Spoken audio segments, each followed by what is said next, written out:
Capítulo 5. Capítulo 5. Vamos lendo. Então, João falando, então vi, lembra, ele está assistindo uma peça, assistindo um filme, então vi na mão direita daquele que está sentado no trono um livro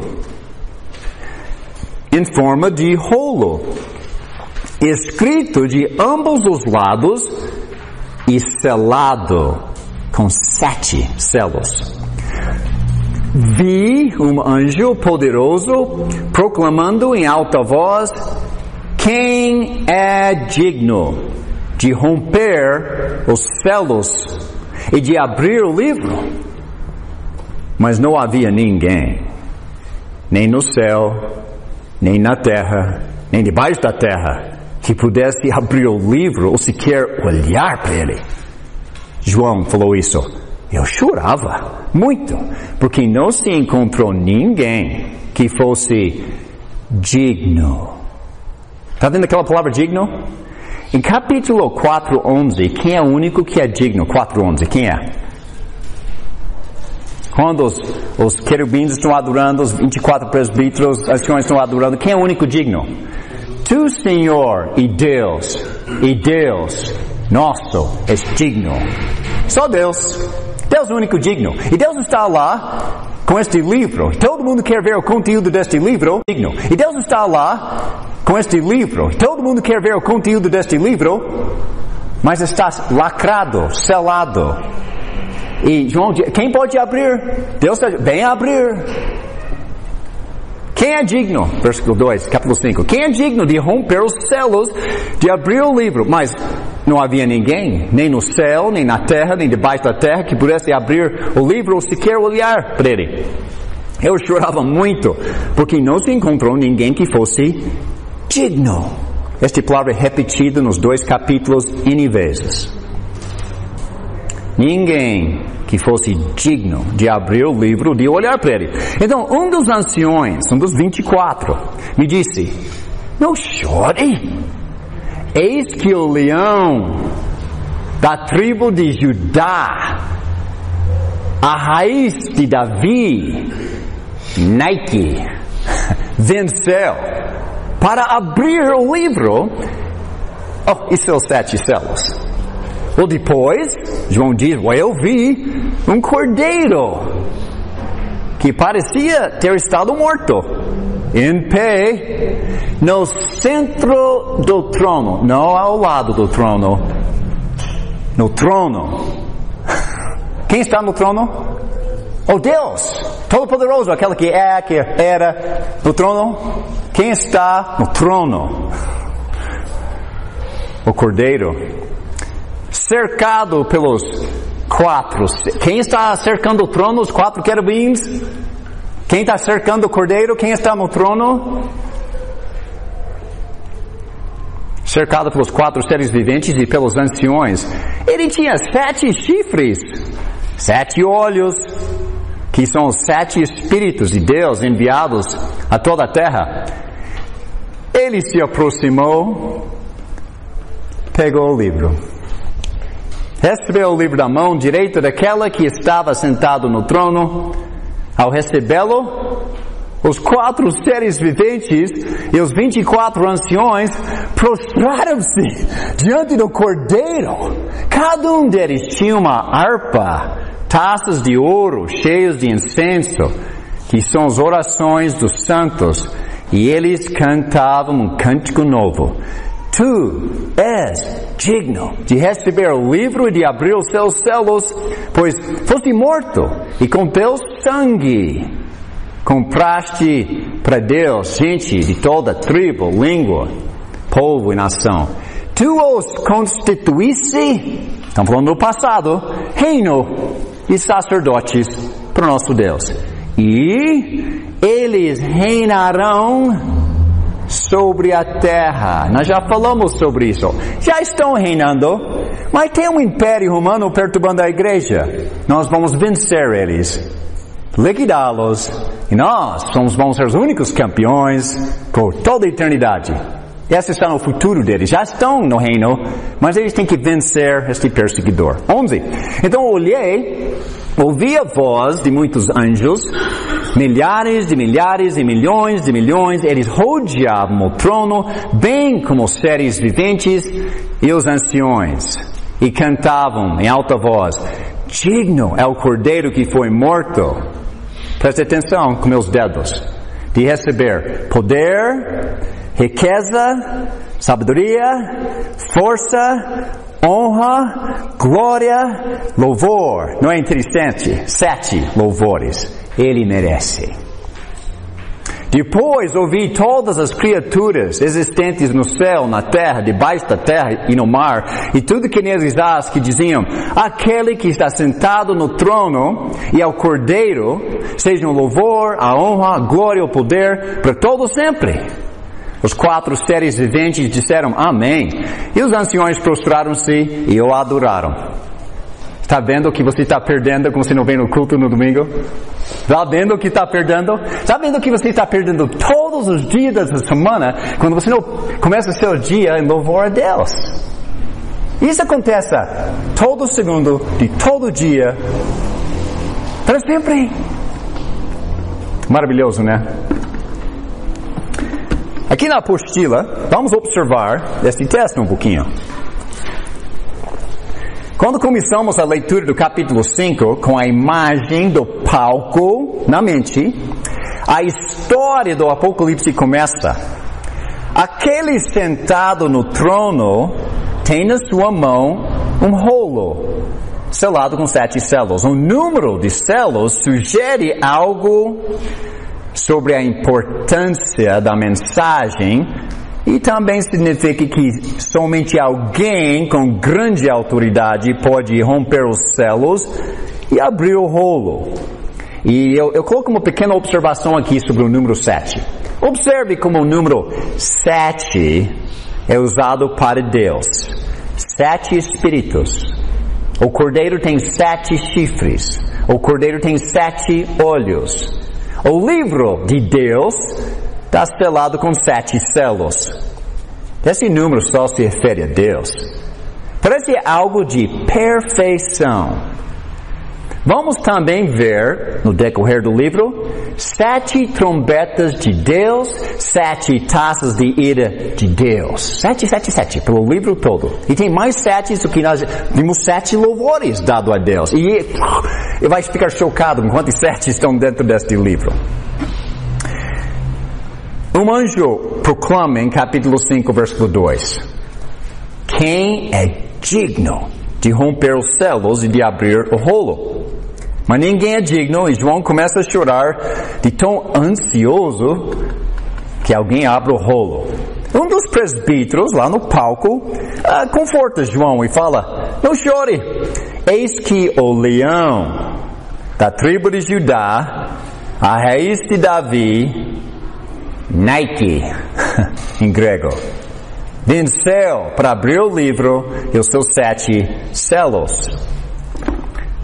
Então, no mesmo momento que isso é falado para ele, João olha, veja o que ele vê. Um artista desenhou isso para a gente tentar ter uma impressão do que ele viu. Ele viu um cordeiro em pé, parece que foi morto, mas está vivo, tem 7 chifres, 7 olhos. E o anjo, não o anjo, mas um dos presbíteros diz: este cordeiro é o leão. O símbolo. Vamos analisar os símbolos aqui, porque esta é uma fantasia. O Satanás está fantasiado de dragão, e o Império Romano está fantasiado de uma besta, e a cidade de Roma, capital do mundo, está fantasiada de uma prostituta. Deus decidiu participar na peça e ele colocou uma fantasia de cordeiro ou de leão. O símbolo do leão significa que ele é poderoso. Você pode voltar para Gênesis, não está nas anotações, quando Jacó precisa morrer, começou a abençoar seus 12 filhos, ele falou de Judá: você vai ser um leão, cetro, poderoso. Nós devemos incluir isso na anotação em algum lugar. Lembra-se de Gênesis, Jacó, as bênçãos. A raiz de Davi significa que ele é rei. Davi era rei, ele é descendente de Davi. Rei. E Deus fez uma promessa a Davi. Sua descendência vai sentar no trono para sempre. Ele fez essa promessa lá em 2 Samuel, muito tempo atrás. Você pode começar a notar essas passagens e buscá-las depois. O cordeiro significa que ele é um sacrifício. Lembra quando Jesus veio andando na praça em João capítulo 1 e João Batista diz: o cordeiro de Deus que tira o pecado do mundo. Sacrifício vivo andando aqui. E o cordeiro tem 7 olhos que são, de acordo com o texto, os 7 Espíritos de Deus, que representa o Espírito Santo. Sugere que o cordeiro tem a plenitude do Espírito Santo. E como eu já falei, esta ideia dos 7 olhos vem de Zacarias capítulo 4, versículos 6 e 10. Vocês podem procurar em casa. Os olhos, 7 olhos, sugerem que ele é onisciente. Significa que ele sabe tudo. Ele sabe tudo. Ele sabe o que você faz quando está na internet. Ele sabe o que você faz quando está sozinho. Ele sabe o que você fez hoje à tarde. Ele sabe. Segundo Crônicas diz que os olhos dele olham para o mundo o tempo inteiro. Olha, segundo Crônicas 16:9, diz: os olhos do Senhor estão olhando o tempo todo para encontrar alguém que vai dar seu coração inteiro para ele, e ele vai te dar força que você não vai acreditar. Ele está procurando alguém. Onde estão? Eu já sei o que estão fazendo. E de repente ele viu, este jovem Davi, pastor de ovelhas, fraquinho, magrinho, pobre, ele me ama. Trono de Israel, da nação mais poderosa da face da terra. E onde está um cara que me ama? José, na prisão, trono do Egito. Oh Deus, você quer este poder na sua vida. Mas Ele não vai te dar até você dar seu coração inteiro para Ele. Ele vai te chocar. Porque a gente vive uma vida meia boca, mais ou menos. Deus é muito mais. Estes olhos, além de Ele ser onisciente, Ele vê tudo. E lá no texto diz que são enviados por toda a terra, indicando que Ele é onipresente. Ele está em todo lugar, o tempo todo. Quando você está de joelhos na sua casa, você tem a atenção pessoal de Deus. Ele, Pai, com você. E simultaneamente na minha casa, eu também. E na sua. Ele tem tanto amor. Ele pode atender 7 bilhões de pessoas simultaneamente. Bem diferente do líder de Roma, o dragão. Criatura, ele pode estar num lugar de uma só vez, na sua casa ou na minha, mas nunca nas duas casas simultaneamente. Ele tem um exército de demônios trabalhar por ele. Provavelmente Satanás nem conhece nossos nomes. Ele não tem tempo para 7 bilhões de pessoas. Então ele diz: exército de demônios vai perturbar Antônio e Cian e Leandro e Alan, vai perturbar eles. Que Satanás não tem nem tempo para nosso nome. Sabe onde Satanás passa seu tempo? Com guerreiros de Deus. Tipo, Davi contra Golias, Satanás apareceu. Ou quando Jesus está lá prestes a ser crucificado, Satanás apareceu tentando, vamos tentar impedir a cruz. Satanás talvez nem sabe seu nome porque você não tem fé suficiente para ser um guerreiro ainda, para encarar o cara e derrotá-lo com o poder de Deus, porque você não tem que ter medo dele. Tiago 4 diz: submetam-se a Deus, Satanás foge. Ninguém conhece nossos nomes, mas se ele conhecer um dia, não se preocupe. Não se preocupe, nós temos um todo-poderoso Deus. Ele é um leão, ele é um cordeiro, ele pode ver tudo, ele está em todos os lugares. O cordeiro também tem 7 chifres. O que significa 7 chifres? Vamos fazer um exercício. Os outros eram fáceis. Olhe para Daniel capítulo 8. Daniel capítulo 8. Cada vez que você vê dessas cenas, um leão, cordeiro, 7 olhos, é bom correr no Velho Testamento e ver o símbolo lá. E nem sempre eu faço isso, porque muitos desses são simples de entender. Mas, o que significa os chifres? E a razão que eu quero ler Daniel 8 com vocês, falando sobre chifres, e chifres representando poder, é um símbolo que indica, ele tem poder. Porque quando nós vamos lendo o livro de Apocalipse, você vai encontrar um dragão vermelho com chifres. E você vai encontrar em capítulo 13 uma besta, ele tem chifres. O que esses chifres de simbologia representam na carta? Olha em capítulo 8 de Daniel. Eu vou só ler um pedaço. Daniel teve uma visão. E vocês lembram as visões de Daniel capítulo 2? Uma estátua, 4 impérios mundiais. Babilônia, Pérsia, Grécia, Romanos. Então capítulo 7. Mais uma visão, 4 animais, representam 4 impérios, dos mesmos, Babilônia, Pérsia, Grécia e Roma. Vira a página, capítulo 8. Agora ele vai contar a história de novo, mas agora com mais detalhes, só focalizando em 2 impérios. Sabe por quê? Babilônia acabou de cair literalmente na história, Pérsia está dominando o mundo. Daniel 8. Ele vai falar, olha até versículo 20, só para estabelecer o contexto do que se trata Daniel 8, versículo 20. O carneiro de 2 chifres que você viu representa os reis da Média, da Pérsia. E o bode peludo é o rei da Grécia. Está vendo os participantes numa batalha? Então, versículo 1. Versículo 1. Até é bom incluir isso nas suas anotações. Você tem Daniel 8, 1 a 9. Coloque versículo 20 lá também, só para identificar a história. No 3º ano do reinado de rei Belsazar, eu, Daniel, tive outra visão. A segunda. Na minha visão, eu me vi na cidadela de Suzã, na província de Elão. Na visão, eu estava junto ao canal de Ulai. Olhei para cima e diante de mim, junto ao canal, estava um carneiro. Quem é o carneiro na história, versículo 20?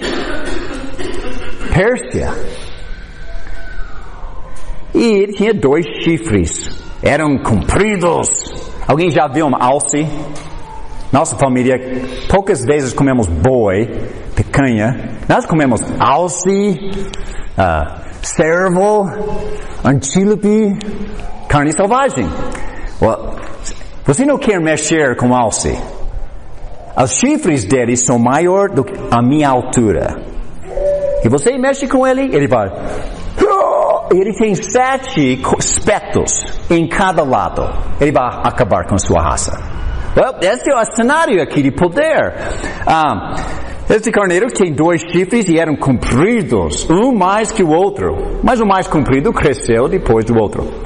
Versículo 4. Observei o carneiro, enquanto ele avançava para o oeste, para o norte, para o sul.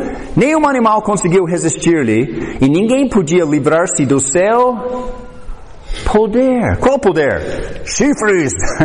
A Pérsia dominou o mundo na época. Ele fazia o que bem desejava e foi ficando cada vez maior. Versículo 8. Enquanto eu considerava isso, de repente um bode com um chifre enorme entre os olhos, parece um rinoceronte. Lá vem ele, contra um alce, parece um carneiro. Um bode com um chifre enorme entre os olhos veio do oeste, percorrendo toda a extensão da... E quem é esse bode no contexto? Versículo 20. Grécia. Alguém se lembra de Alexandre o Grande e seus 4 generais que dominaram o mundo?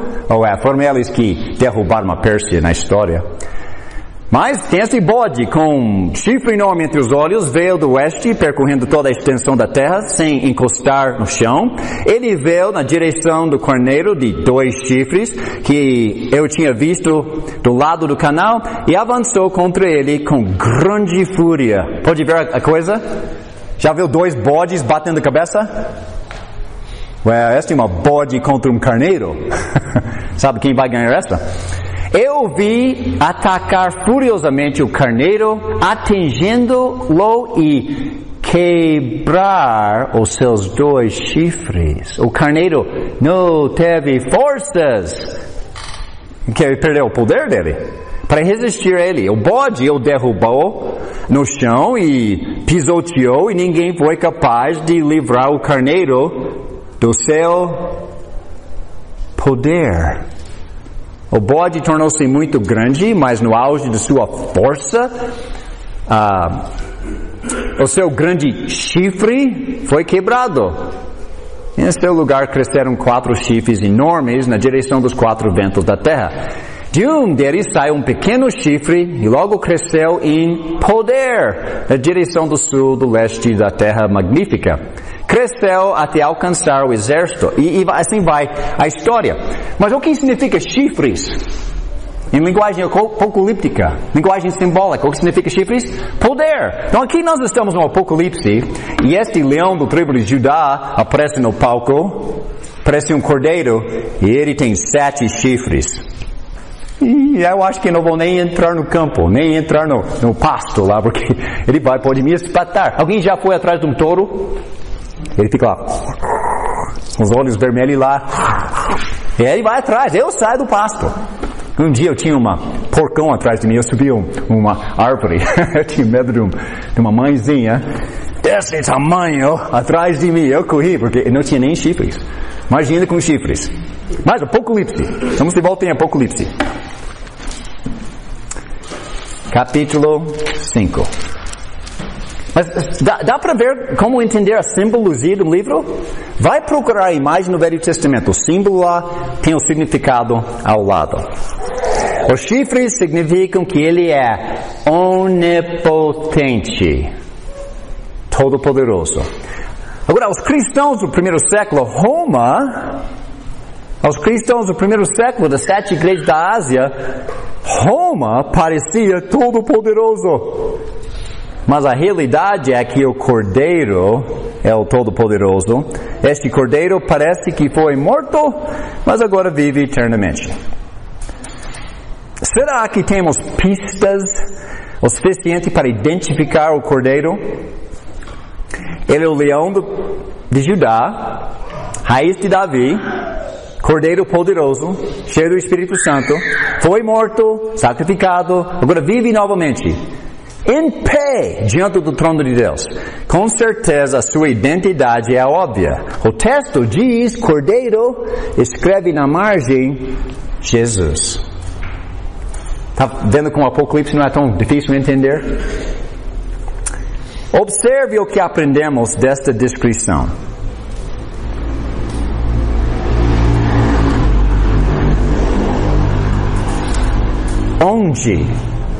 Onde estamos na vida do Filho de Deus?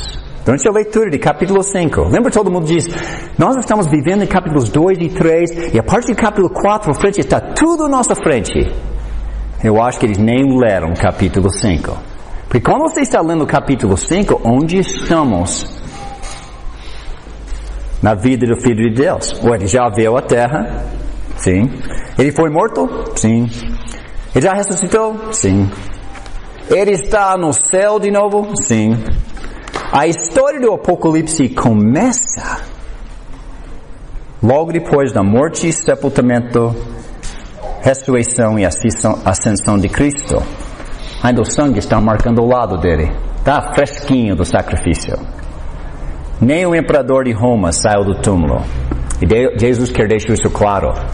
Lembra o César Augusto? Está no túmulo. Lembra Nero? Está no túmulo. Lembra o Tito? Vespasiano? Túmulo. Está vendo Domiciano no trono agora? Aquela que é, de capítulo 17? Daqui a pouco. Guarde. E eu sempre estarei no trono. Ou eu fui morto temporariamente só para resgatar vocês pelos seus pecados, mas nunca mais. Nunca mais. Logo que o Cordeiro é reconhecido como a pessoa digna, capítulo 4, versículo 11, diz que Deus é digno. Quem é Jesus? Deus Todo-Poderoso. Ele é Deus. Ele é digno. Jesus é digno de abrir os selos do rolo E quando ele é proclamado digno, todos começam a cantar, todos começam a celebrar e a adorar. Os presbíteros, os anjos e todas as criaturas adoram a Jesus e cantam sobre a sua dignidade de abrir o rolo com 7 louvores, em capítulo 5, 11. Eles declaram que ele foi morto e com a sua morte ele comprou para Deus com seu sangue pessoas de cada tribo, língua, povo e nação. E ele os fez um reino espiritual para Deus. Veja de novo, capítulo 5, versículo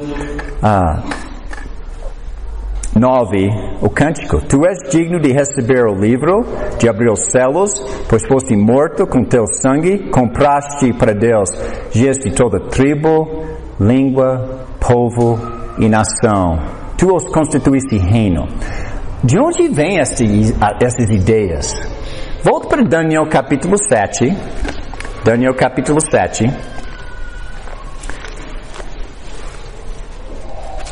E lá tem aquela visão dos 4 grandes animais: leão, urso, leopardo, e um animal que nem deu para descrever, é tão aterrorizante. E quando você chega em versículo 16 e 17, ele diz que esses 4 grandes animais são 4 reinos, mesma coisa de capítulo 2, Babilônia, Pérsia, Grécia, os romanos. Mas veja, versículo 13.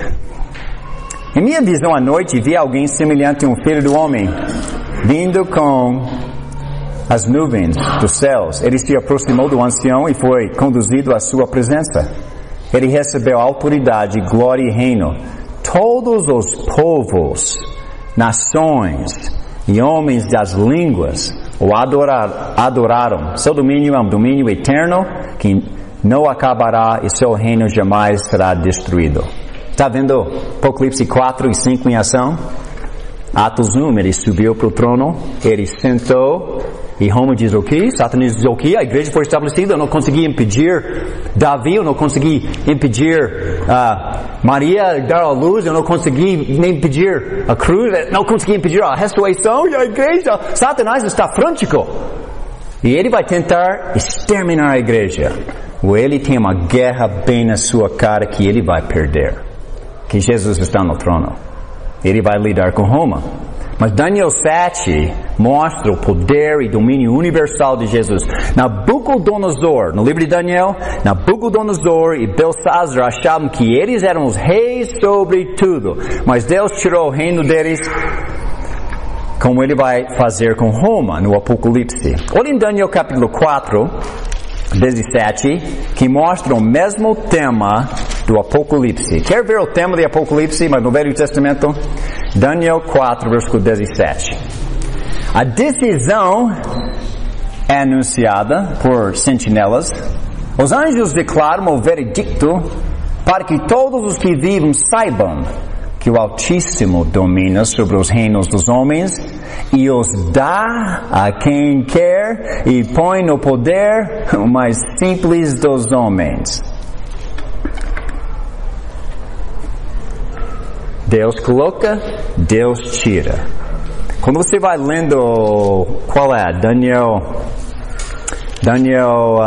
o final de Daniel 4, depois que Deus fala isso, Nabucodonosor saiu lá na veranda dele, olhou toda a Babilônia na sua majestade e glória, olha o que eu fiz. E Deus, desculpe, foi eu que coloquei você lá, come cupim por 7 anos. Nabucodonosor virou um animal, com cabelo comprido e unhas compridas, e ele não podia fazer nada por 7 anos. Até um dia diz, desculpe alguma coisa, me perdoe pela arrogância. Deus colocou ele de volta no trono de novo. Agora nós sabemos quem manda no mundo. Não é um imperador de um império. Não é um presidente, não é uma pátria, não é primeiro mundo, não é segundo mundo, não é a União Soviética. Nós sabemos quem controla este mundo. E eu vou adorá-lo. E você? O ponto desta leitura de Daniel e de Apocalipse é que todos nós temos que tomar uma decisão. Quem é seu rei? Quem é seu rei? Você precisa decidir quem é rei para você. pois vai determinar seu destino eterno. O reino de Cristo, no Apocalipse, já existe. E pessoas já estão dentro deste reino, diz capítulo 1, versículos 5 e 6. Seu reino estava em existência quando o Apocalipse foi escrito. Atos 2, o reino. Todas aquelas profecias de Isaías 2, Daniel 2, Joel 2, todos foram cumpridos em Atos 2. E Jesus começou a reinar. E 3.000 pessoas nasceram de novo da água do Espírito para entrar neste reino, ver este reino e ser este reino. Atos 2. E só espalhou pelo mundo em 30 anos. E Satanás ficou mais frântico. Então ele pegou o Império Romano tentando exterminá-lo. Este é o livro de Apocalipse. Este reino que já existe é feito de sacerdotes, que somos nós.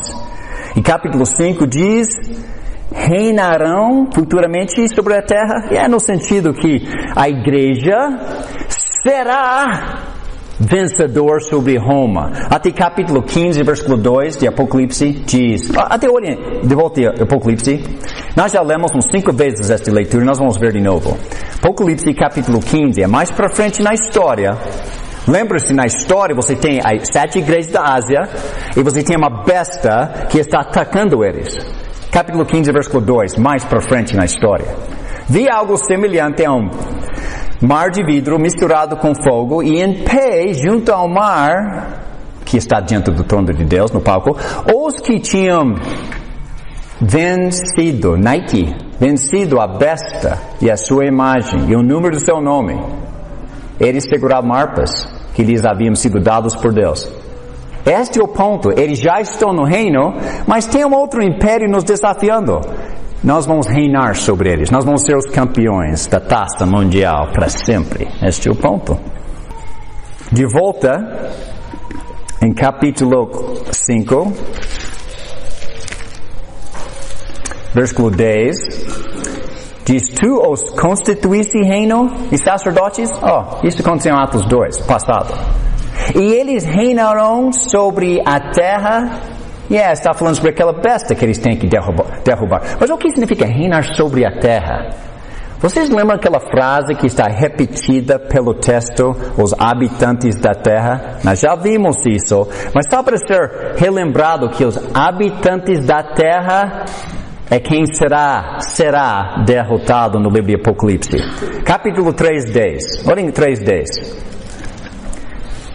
Jesus, falando com a igreja de Filadélfia, diz: visto que você, igreja, guardou a minha palavra de exortação, a perseverança, eu também o guardarei da hora da provação que está para vir sobre todo o mundo, para pôr à prova os que habitam na terra. Esses não são os cristãos. Vamos ver quem eles são. Capítulo 6:10. 6:9. Quando ele abriu o quinto selo, vi debaixo do altar as almas daquelas que haviam sido mortos por causa da palavra de Deus e do testemunho que deram. Eles clamavam em alta voz: até quando, soberano, santo e verdadeiro, esperarás para julgar os habitantes da terra? É sobre eles que vão ser reinado, vencido, campeões. Eles vão ser vencidos. Capítulo 8:14. Enquanto eu olhava, eu ouvi uma águia que voava pelo meio do céu e dizia em alta voz. É exatamente isso. Ai, exatamente, criança, obrigada, é uma ilustração perfeita. Ai, dos que habitam na terra. Eu gosto das crianças, especialmente quando choram. Sabe por quê? Crianças são puras e inocentes. Quer ver a imagem de Deus? Olhe no rosto de uma criança. Está chorando? Jesus diz: nós devemos ser como as crianças. Então, crianças estão sempre bem-vindos aqui. Ai de quem? Dos que habitam na terra? Daqueles que habitam na terra? Não dos cristãos. Olha em capítulo 9:4. Sim.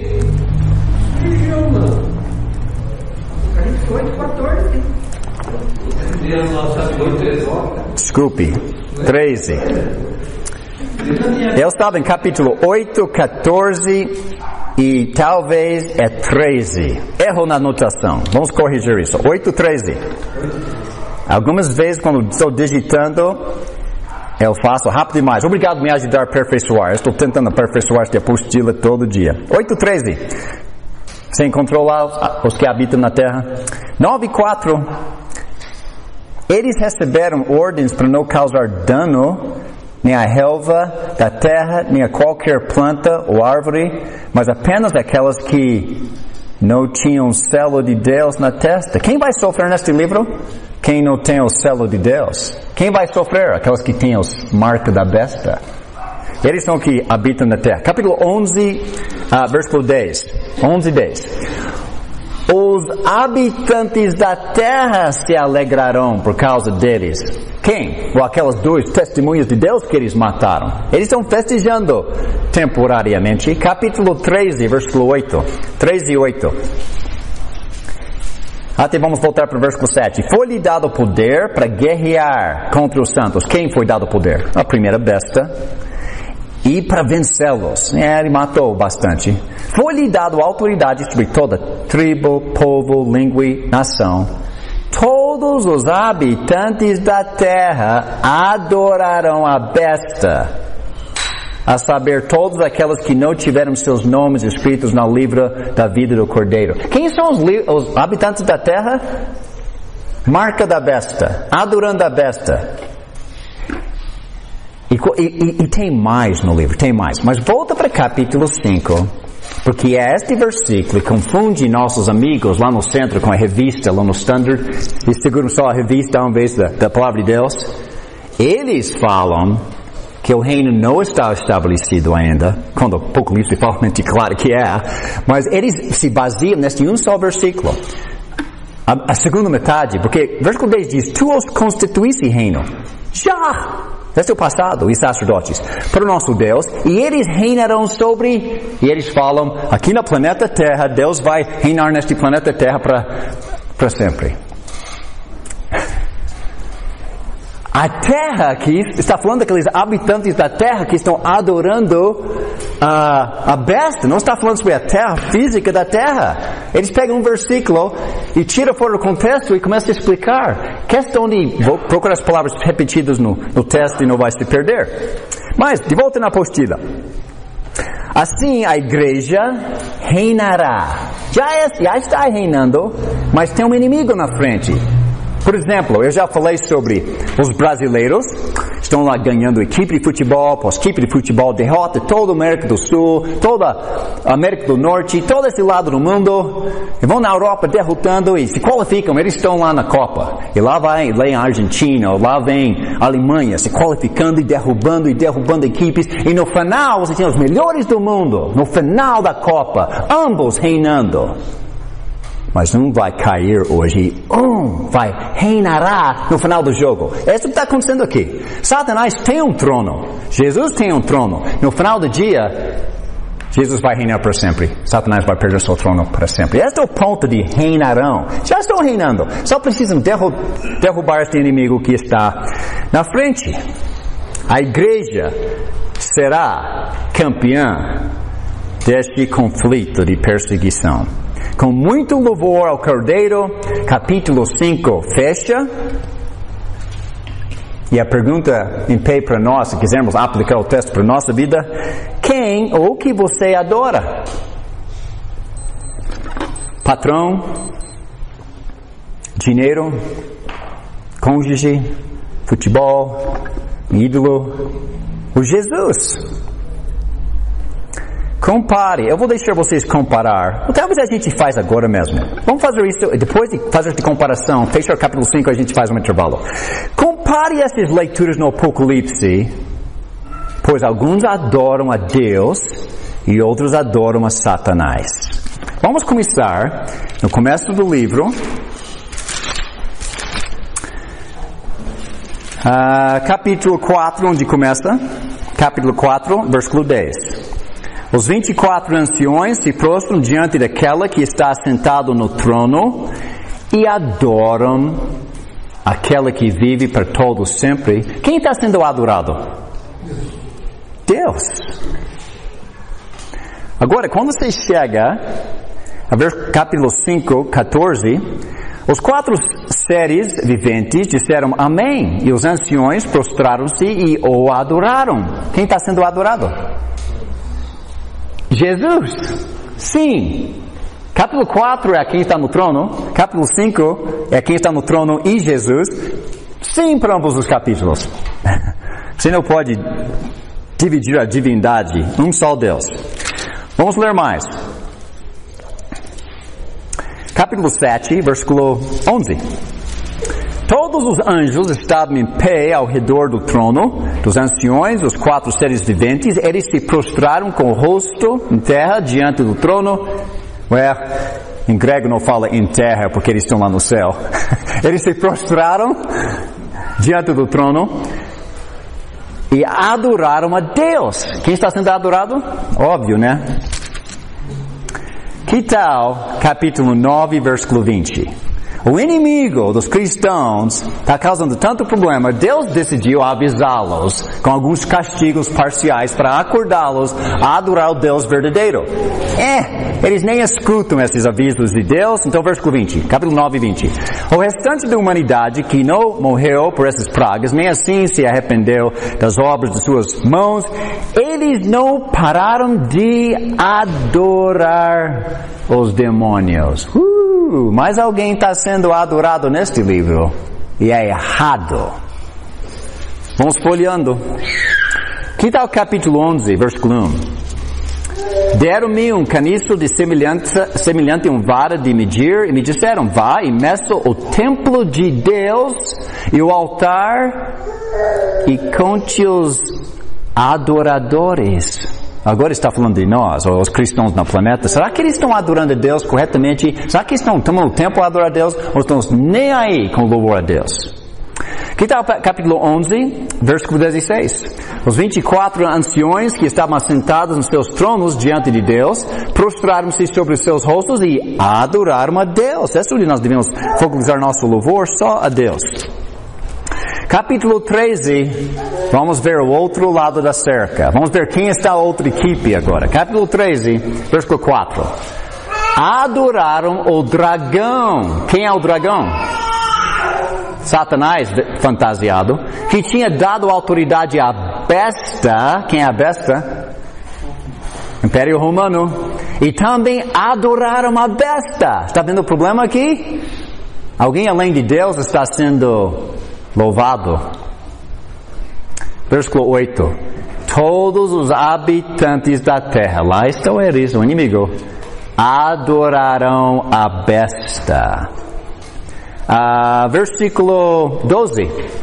Capítulo 13 e 12. Exercia toda a autoridade da primeira besta em nome dela e fazia a terra e seus habitantes, lembra capítulo 5, 10?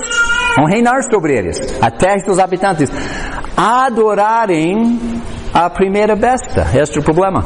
Versículo 15. Foi-lhe dado, falando da segunda besta, que vai forçar pessoas a adorar a primeira besta. Versículo 15. Foi-lhe dado poder para dar fôlego à imagem da primeira besta, de modo que ela podia falar e fazer que fossem mortos todos os que se recusam a adorar a imagem. E esse é o conflito do livro. Os cristãos dizem, eu não vou dobrar meu joelho e adorar esta estátua do imperador romano. Jesus é o único Senhor. Vamos exterminar você então. Este é o conflito do livro. Os cristãos do primeiro século eram forçados a adorar e eles disseram não. E veja o resultado, 16. Também obrigou todos, pequenos, grandes, ricos, pobres, livres, escravos, a receber cerca marca na mão direita ou na testa, para que ninguém pudesse comprar nem vender, a não ser quem tivesse a marca, que é o nome da besta. Número do seu nome? 666. A gente vai conversar sobre isso quando chegarmos lá. Mas está vendo o que aconteceu? Quando eles não adoravam o imperador romano como Deus, você não é permitido comprar mais no Superpão. Não manda mais correio, lá no correio no centro. Feche sua caixa postal. Sua conta no Bradesco fechado. Você não faz parte mais da sociedade romana. Porque adorar os imperadores É por isso que nossa sociedade está em pé e nós não queremos ser desagradáveis aos imperadores que já faleceram, porque se nós não adoramos, nós vamos perder nossa sociedade. Como eles eram iludidos por Satanás. Satanás, esta palavra enganar é repetido pela carta toda. Ele enganou os romanos. Vamos ler mais. Capítulo 14, versículo 7. Ele disse em alta voz: temam a Deus e glorificam-no, pois chegou a hora do seu juízo. Adorem, lá está a nossa palavra, aquela que fez os céus, a terra, o mar e as fontes das águas. Versículo 9. Um terceiro anjo o seguiu, dizendo em alta voz: se alguém adorar a besta e a sua imagem, está vendo o problema aqui? Quem nós estamos adorando? Que tal capítulo 14, versículo 11? E a fumaça do tormento de tais pessoas sobe por todo sempre, para todos que adoram a besta e a sua imagem. O que vai acontecer por todo sempre? Você sabe, né? A segunda morte. Para sempre. E não tem saída. Nós não queremos adorar nada além de Jesus. Capítulo 15, versículo 4. Nós temos pessoas que venceram a besta. Eles foram mortos fisicamente, foram sepultados num caixão, mas a alma está no trono diante de Deus. E veja o que eles estão fazendo no versículo 4. Quem não te temerá o Senhor? Quem não glorificará o teu nome? Pois tu somente és santo. Todas as nações verão a tua presença e te adorarão. Este é o ponto do livro. Capítulo 16, versículo 2. O primeiro anjo foi e derramou a sua taça pela terra, e abriram-se feridas malignas e dolorosas naquelas que tinham a marca da besta e adoravam a sua imagem. Cristãos não tinham esses problemas. Não tenha medo deste livro. Os únicos que vão sofrer neste livro são os romanos, porque eles estão adorando a pessoa errada. Que mais? Que tal o capítulo 19? O conflito finalmente está acabando. E os cristãos estão cantando Aleluia! Eles estão celebrando. Eles têm a taça na mão já. Assim lembra quando o Brasil ganhou a Copa pela primeira? Cafu está lá. Então os brasileiros e essa celebração não chega aos pés do que está acontecendo em Apocalipse 19. Veja, versículo 4. Os 24 anciões, os 4 seres viventes prostraram-se e adoraram a Deus. Que nós ganhamos. Nós ganhamos o conflito. Versículo 10. Então João, ele está vendo tudo isso, ele está nervoso, ele está empolgado. Versículo 10. Então caí aos pés para adorá-lo. Está do anjo. E o anjo me disse, não. Pare! Não faça isso! Esse que é o anjo que estava mostrando o filme para João. João caiu aos pés do anjo, porque o anjo era brilhante. E disse, por favor, não faça isso. Não quero ser como na segunda morte, com Satanás e a besta. Diz, não faça isso. Sou servo como você e como os seus irmãos. Fiéis ao testemunho de Jesus. Adore a Deus. Capítulo 20, versículo 4. Todo mundo quer chegar nesse versículo. Nós vamos chegar. Não hoje. 4. Vi tronos que se assentaram, aquelas que haviam sido dado autoridade para julgar. Vi as almas dos que foram decapitados por causa do testemunho de Jesus e da palavra de Deus. Eles não tinham adorado a besta. É por isso que eles estão lá no céu celebrando. Capítulo 22, 8. Eu, João, sou aquela que ouviu e viu essas coisas, tendo-os ouvido e visto, caí aos pés do anjo que me mostrou tudo isso para adorá-lo. Mas ele me disse, não faça isso. Eu sou servo como você e seus irmãos, os profetas, e como os que guardam as palavras deste livro. Adore a Deus. Quem você está